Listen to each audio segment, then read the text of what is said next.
दोस्तों, आज मैं आप लोगों को एक राजा और रानी की कहानी सुनाऊंगी, जिसमें राजा और रानी ने अपने तोते और मैना का विवाह कर देते हैं। मैना हमेशा तोता से दूर दूर रहती है। वह ऐसा क्यों करती है, इन सब के बारे में विस्तार से सुनेंगे। अगर इससे पहले आप मेरे चैनल पर नए हैं तो प्लीज़ मेरे चैनल को सब्सक्राइब करें, वीडियो को लाइक और शेयर करें। तो आइए कहानी को सुनते हैं। भोगवेता नामक एक नगरी में राजा हुआ करता था। उसके पास सुंदर गुड़ी और अनेक खूबियों वाला एक तोता था, जिसका नाम राजा ने चूड़ामणि रखा था। राजा उसे बड़े ही प्यार से रखते, जैसे अपने बच्चे को पालते, बिल्कुल वैसे ही वे अपने तोते को भी पाला करते थे।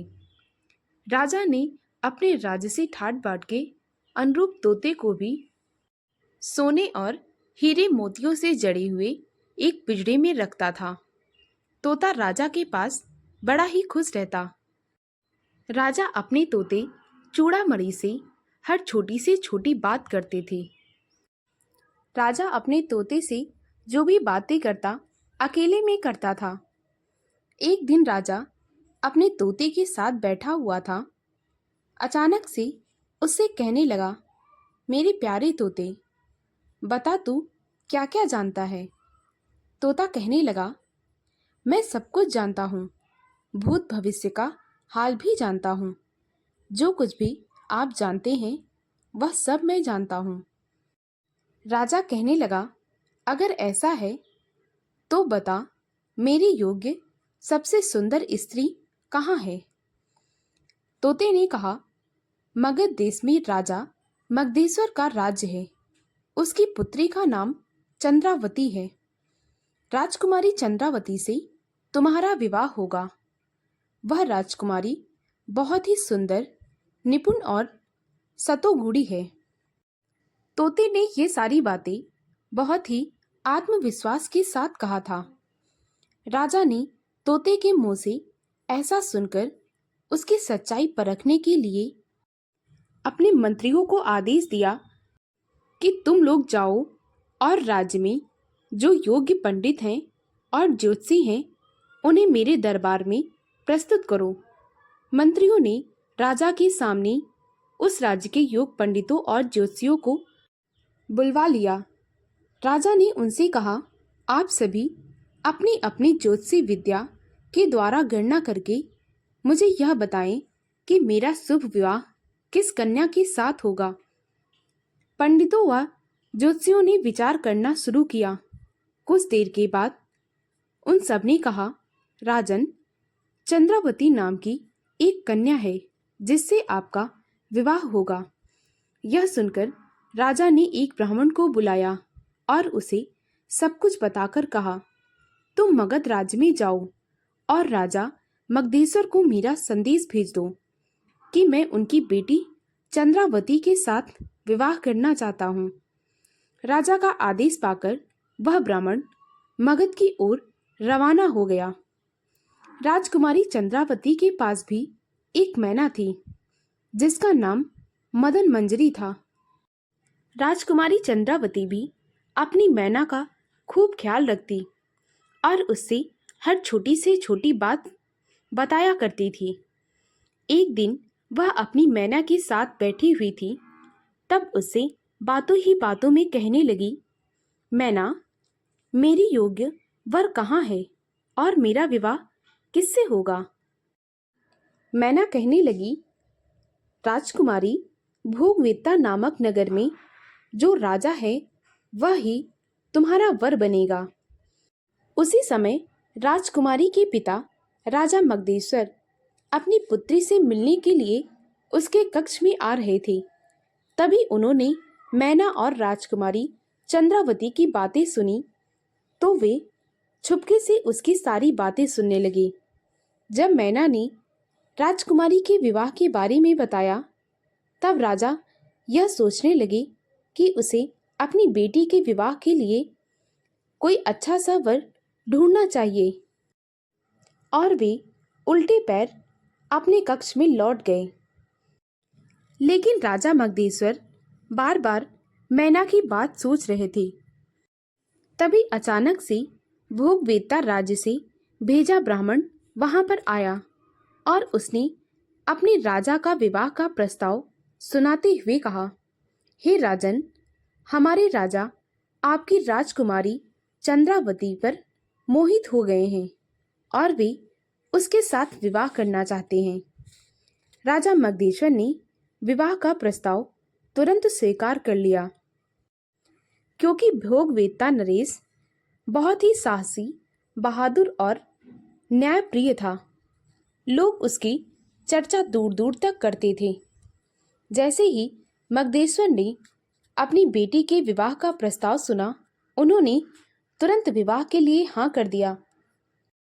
उसके बाद मगधेश्वर नरेश ने अपने ब्राह्मण को बुलवाया और उसे टीका और सोने की चीजें उपहार स्वरूप देकर भोगवेत्ता से आने वाले ब्राह्मण के साथ जाने का आदेश देकर कहा, तुम हमारी ओर से राजा से विनती करो और उन्हें तिलक देकर आओ। जब तुम लौटकर आओगे तो हम शादी की तैयारियां करेंगे। दोनों ब्राह्मण भोगवेत्ता के लिए चल पड़े। उनके भोगवेत्ता पहुंचने पर राजा ने दोनों ब्राह्मणों का उचित सत्कार किया और जब राजा को वह टीका मिला तो वे बहुत प्रसन्न हुए। उन्होंने टीका स्वीकार कर लिया और अनेकों बहुमूल्य उपहार देकर मगधेश्वर से आए ब्राह्मण को विदा कर दिया। शीघ्र ही राजा और राजकुमारी चंद्रावती का विवाह हो गया। वे दोनों सुखपूर्वक रहने लगे। जिस प्रकार राजा को अपने तोते चूड़ामणि से प्यार था, उसी प्रकार चंद्रावती अपने मैना मंजरी से बहुत प्यार करती थी। इसीलिए विवाह के बाद वह उसे अपने साथ ले आई थी। जब राजा और रानी साथ बैठते थे और आपस में बात करते थे, तो वे दोनों अपने तोता और मैना को वहीं पास में रखते थे। एक दिन राजा रानी से कहने लगे, महारानी, हम दोनों तो एक हो गए हैं और अपने जीवन का आनंद ले रहे हैं। मेरा विचार यह है कि इस तोते और मैना को भी हमें एक कर देना चाहिए। दोनों का विवाह रचाना चाहिए और एक बड़े सुंदर पिंजरे में इनका बसेरा बना देना चाहिए। रानी कहने लगी, तुमने तो मेरे दिल की बात छीन ली महाराज। फिर क्या, इसमें देरी क्या थी? तोते और मैना का विवाह हो गया। एक बड़ा पिंजरा तैयार कराकर दोनों को एक साथ एक ही पिंजरे में रखा गया। विवाह के साथ पत्नी के रूप में पाई हुई मैना मदन मंजरी के साथ तोते चूड़ामणि ने निकटता बनानी चाहिए, तो वह फुदक कर अलग हटती हुई कहने लगी, खबरदार, मेरे नज़दीक मत आना। मुझे मर्द जात से बहुत ही ज़्यादा नफरत है। मर्द झूठे, फरेबी और दगाबाज होते हैं। मैना ने ये सारी बातें आंखें तरेर कर कही। चूड़ामणि बड़े ही प्रेम भरे स्वर में कहने लगा, ऐसा नहीं कहते प्यारी मदन मंजरी, तुम्हें कोई गलत फहमी हुई है। मैना कहने लगी, नहीं, मैंने अपनी आंखों से मर्द की बेवफाई देखी है। अगर तुम्हें विश्वास नहीं है तो मैं तुम्हें एक बेवफा पति का किस्सा सुनाती हूँ, जिसने अपनी पत्नी को छला और उसकी जान ले ली। तोते ने सोचा, मदन मंजरी कहती है तो उसकी कहानी सुन लेनी चाहिए, और वह कहने लगा, ठीक है, सुनाओ, किस्सा मैं सुनता हूँ। मदन मंजरी ने कहानी कहना शुरू किया। वह कहने लगी, इलापुर नामक नगर में महाधन नाम का एक सेठ रहता था। उसके घर एक पुत्र पैदा हुआ। लड़का जब 2 वर्ष का हो गया तो उसे पढ़ने बैठा दिया गया। बचपन से ही उसका मन पढ़ने में ना लगता। जैसे जैसे वह बड़ा होता गया, उसकी संगत बिगड़ती गई। चढ़ती जवानी के साथ उसने जुआ खेलना और वैश्यावृत्ति जैसे दुष्कर्म करने लगा। कुछ दिनों के बाद उसका पिता भी इस दुनिया में नहीं रहा। अब सेठ के पुत्र को पूरी तरह से धन बर्बाद करने की आज़ादी मिल गई थी। इन दुष्कर्मों से बहुत शीघ्र उसके हाथ से सारा धन निकल गया। अब वह पूरी तरह से कंगाल हो गया था। एक एक पाई के लिए भी मोहताज हो गया। पूरी तरह से कंगाल होने के बाद वह इलापुर छोड़कर इधर उधर भटकने लगा। दुख की घड़ी में भला कौन मदद करता है। जिन दोस्तों के साथ वह पैसे उड़ाता था, आज उन्होंने भी उसका साथ छोड़ दिया था। अब वह पागलों के जैसे इधर से उधर भटकता। अंत में उसने छल से काम लेने की ठान ली। एक दिन घूमते घामते वह चंद्रपुर नामक नगर में जा पहुंचा। वहां हेमगुप्त नाम का एक साहूकार रहता था। उसके पास बहुत ही ज्यादा दौलत थी। हेमगुप्त के पास पहुंचकर उसने अपने पिता का हवाला दिया। हेमगुप्त ने महाधन नामक इलापुर के सेठ का नाम बहुत ज्यादा मशहूर होने के कारण साहूकार ने भी सेठ का नाम सुन रखा था। पिता के नाम की वजह से उसने सेठ के बेटे को बहुत इज्जत और सम्मान दिया और उसके आने का कारण पूछने लगा। सेठ के पुत्र ने झूठी कहानी गढ़ते हुए कहा, मैं जहाज लेकर द्वीप में सौदागरी के लिए गया था। वहां माल बेचा, काफी धन लाभ कमाया। वहां से जहाज को लादकर अपने देश को चला तो ऐसा तूफान आया कि जहाज डूब गया। जहाज के सारे कर्मचारी भी डूब गए। मेरा ही जीवन बच गया। ना जाने भगवान ने मुझे क्यों जीवित रखा। मुझे समुद्री लहरों में फंसे हुए एक पेड़ का सहारा मिल गया। पेड़ पर शरण पाने में कई दिनों के बाद नगर के तट पर आकर लगा।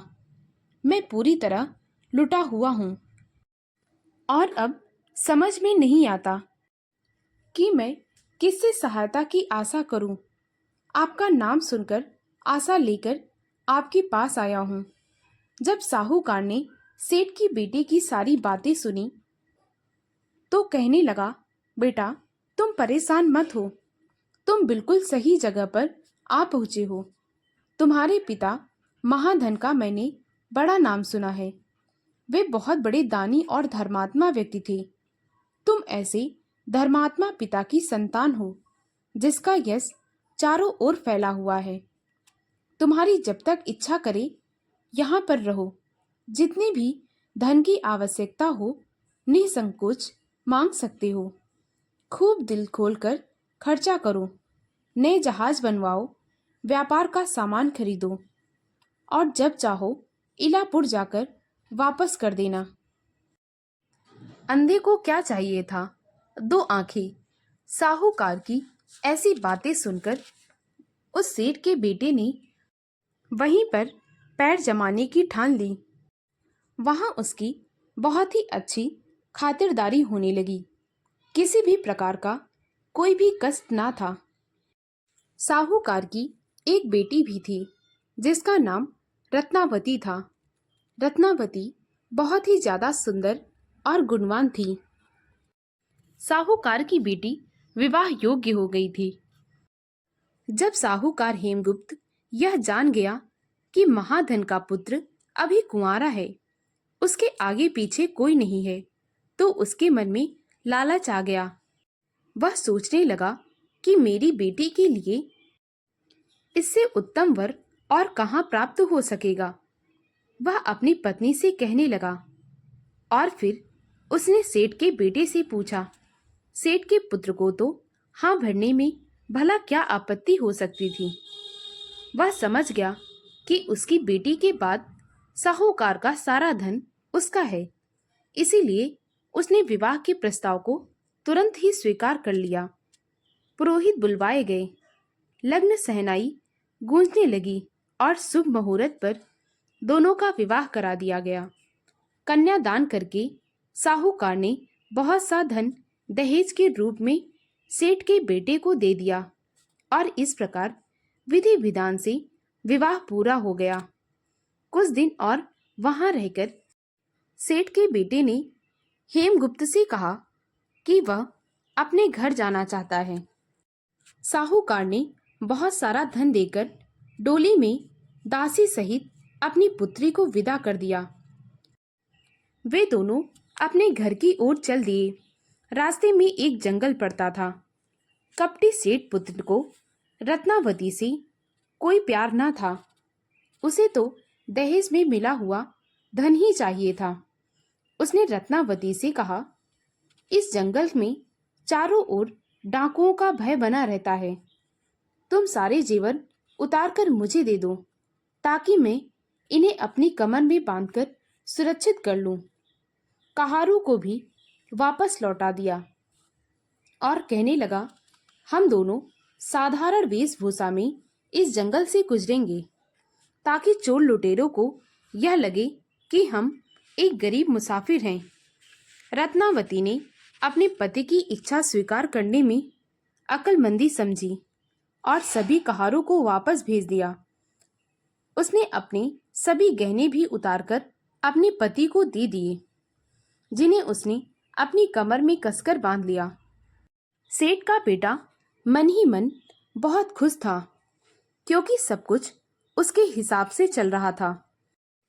रत्नावती के साथ अभी भी उसकी दासियां थीं। वह सेठ का बेटा उनसे भी पीछा छुड़वाना चाहता था। इसीलिए उसने झटपट दासी को मारकर एक घने जंगल में फेंक दिया। रत्नावती से पीछा छुड़ाने के लिए भी वह उसे मार डालने के लिए उसकी ओर झपटा ही था कि वह अपने प्राण बचाने के लिए कुएं में कूद गई। जब वह कुएं में कूद गई तो सेठ के बेटे ने सोचा, चलो अच्छा है, खुद से ही कुएं में कूद गई है, इससे पीछा छूटा, और वह अपनी राह पर आगे चल दिया। कुएं में गिरकर चोट खाने वाली रत्नावती को जब होश आया तो वह कराहने लगी। संयोगवश उस ओर से एक मुसाफिर गुजर रहा था।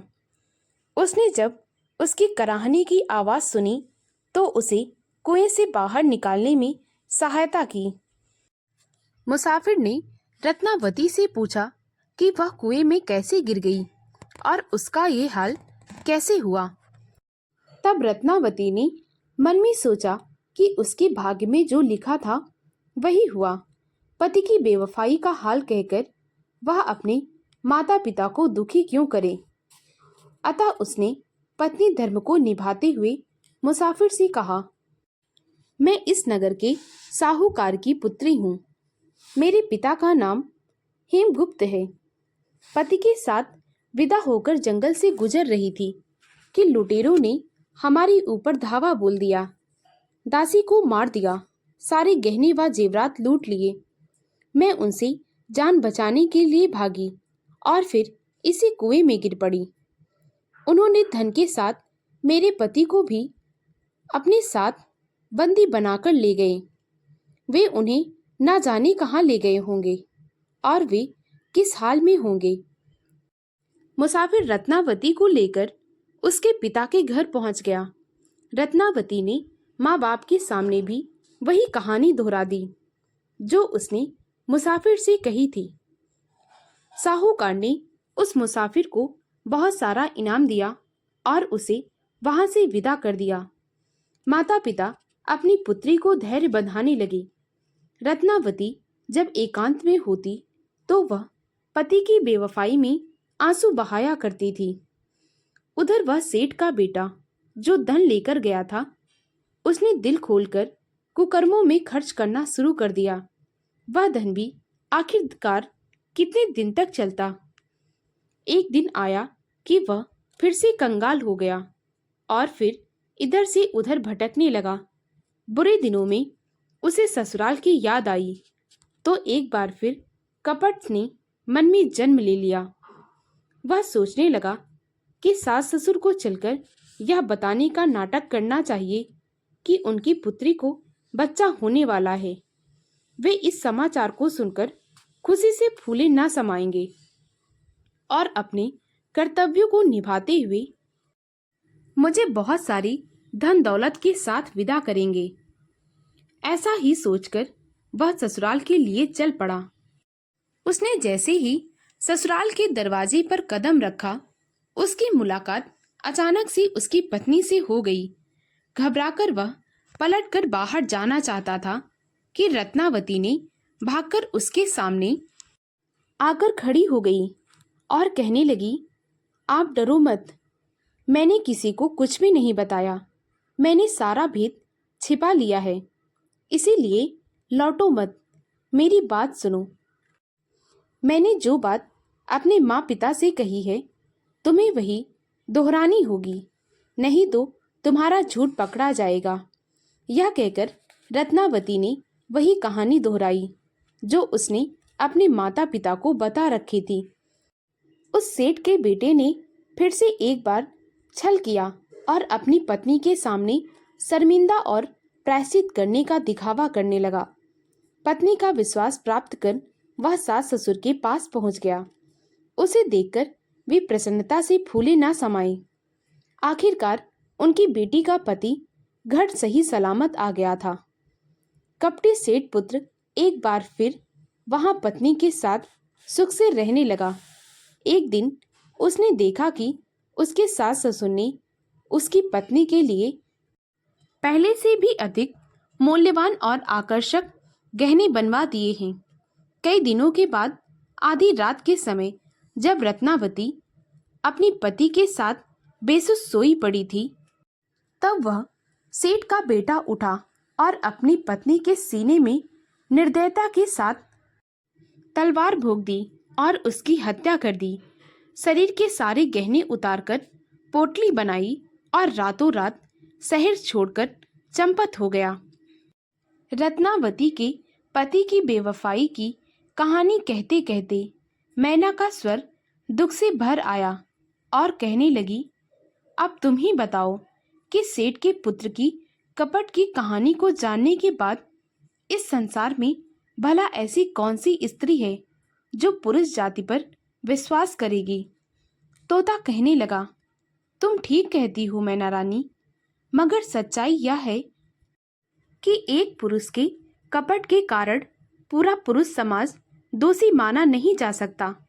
जिस प्रकार एक कपटी स्त्री के कारण पूरी स्त्री जात कपटी नहीं मानी जा सकती। मैना ने जब तोता के मुंह से यह सुना तो वह चौंक गई और अपना चेहरा उठा ली और कहने लगी, क्या किसी स्त्री की कपट की कहानी तुम जानते हो?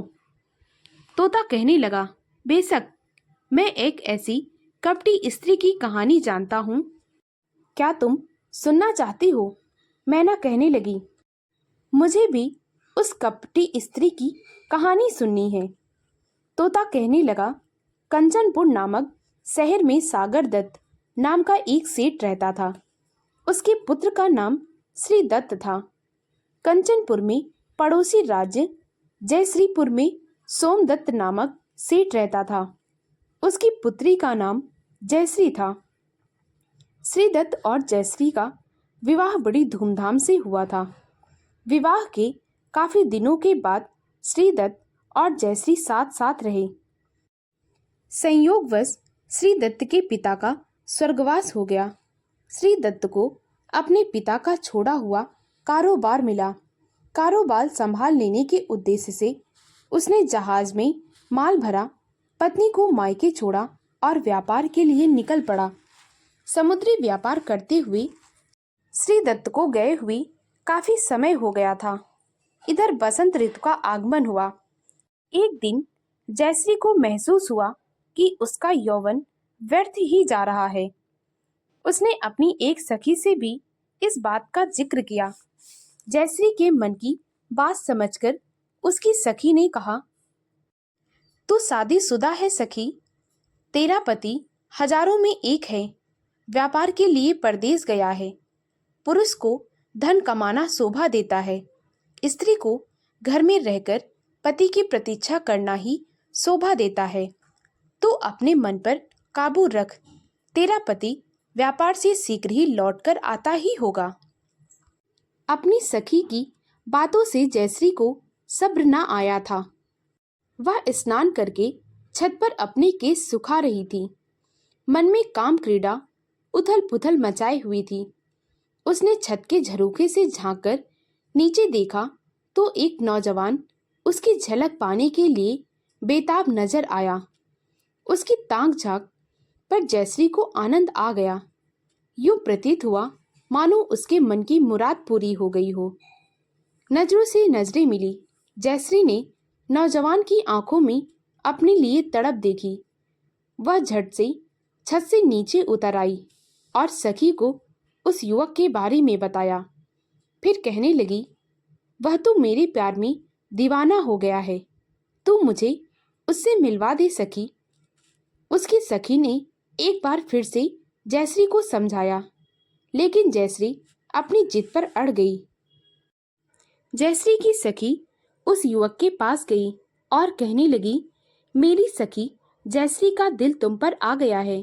क्या तुम उससे मिलना चाहोगे? वह युवक कहने लगा, नेकी और पूछ पूछ, मेरा दिल भी तेरी सखी पर आ गया है। जल्द से जल्द तू मुझे उससे मिलवा दे।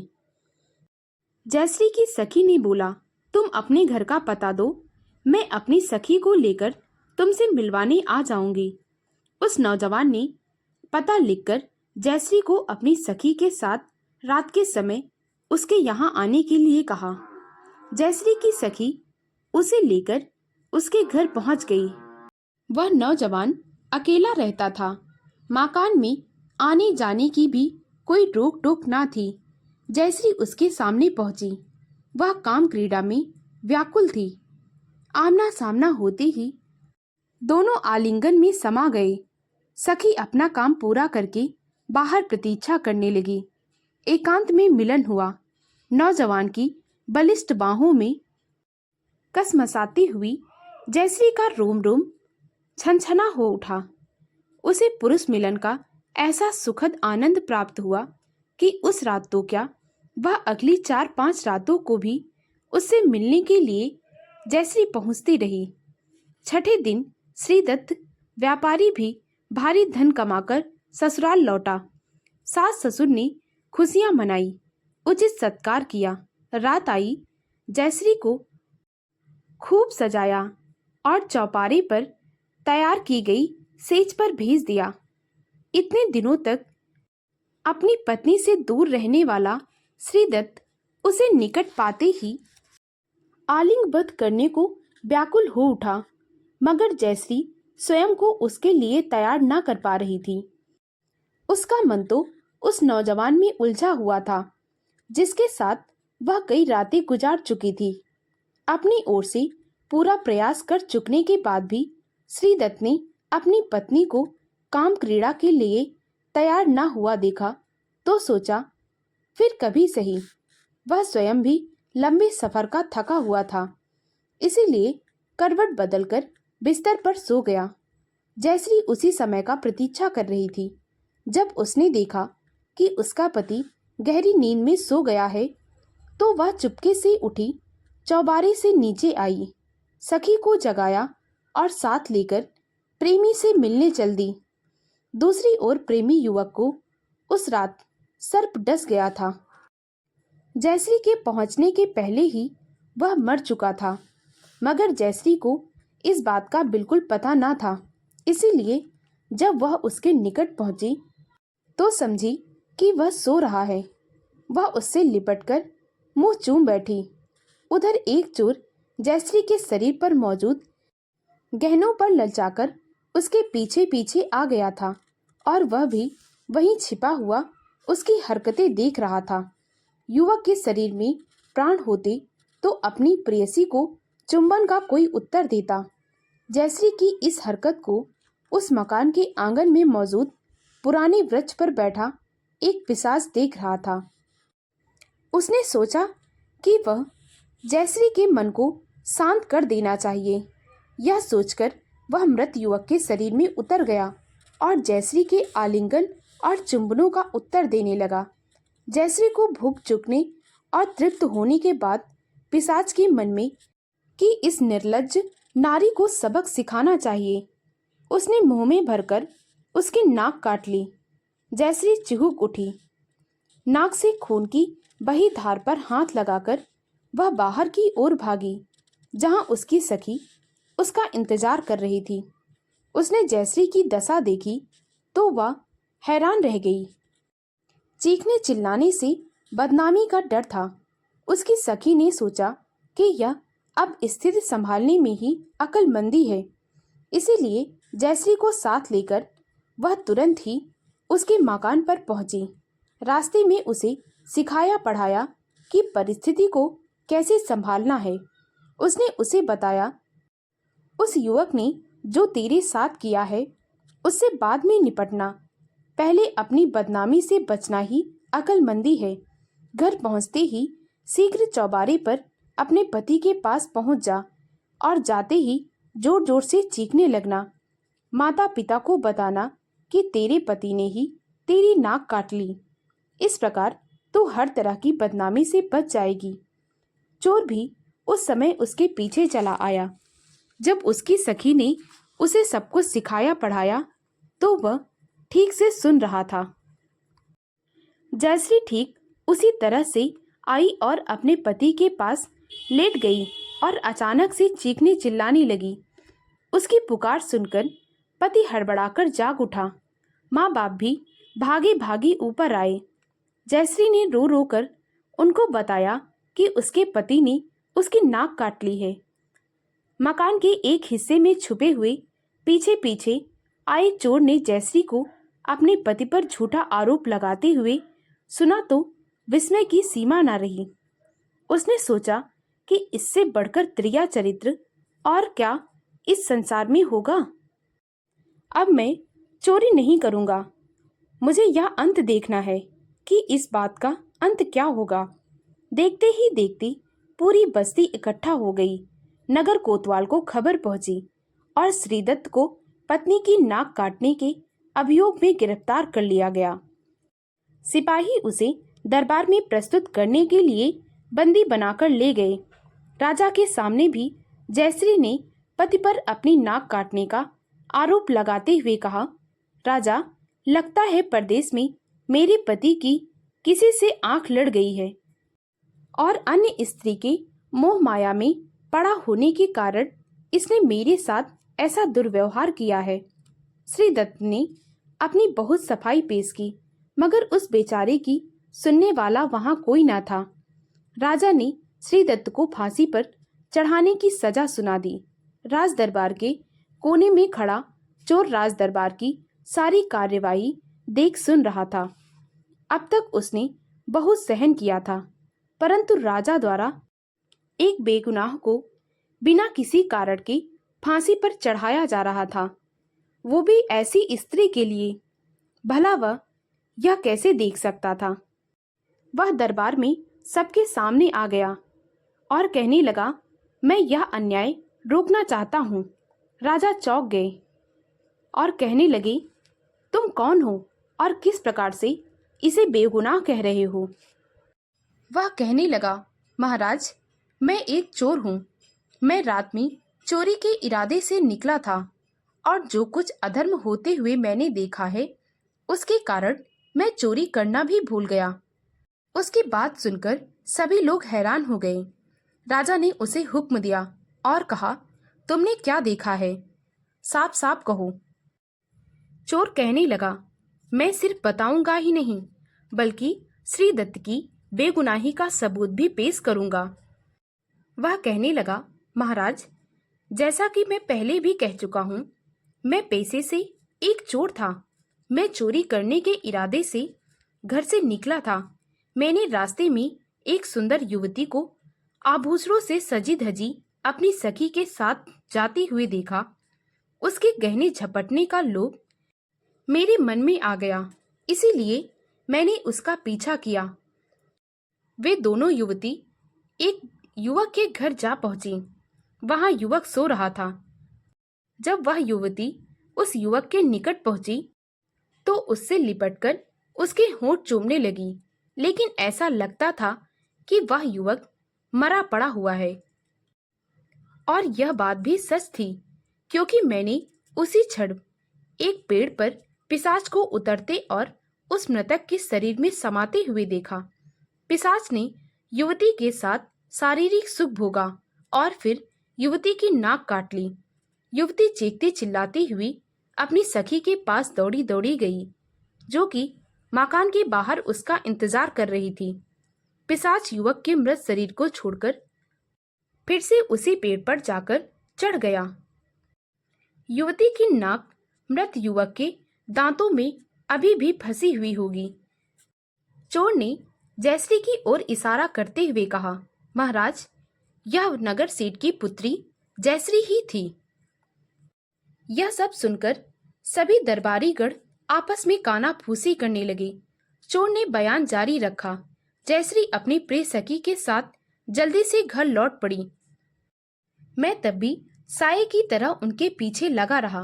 वह घर पहुंचने पर सोते हुए पति के निकट पहुंचकर तिर्या चरित्र करके शोरगुल मचाना शुरू कर दी और रो रो कर कहने लगी कि मेरे पति ने मेरी नाक काट ली है, वह मेरी जान लेना चाहता है।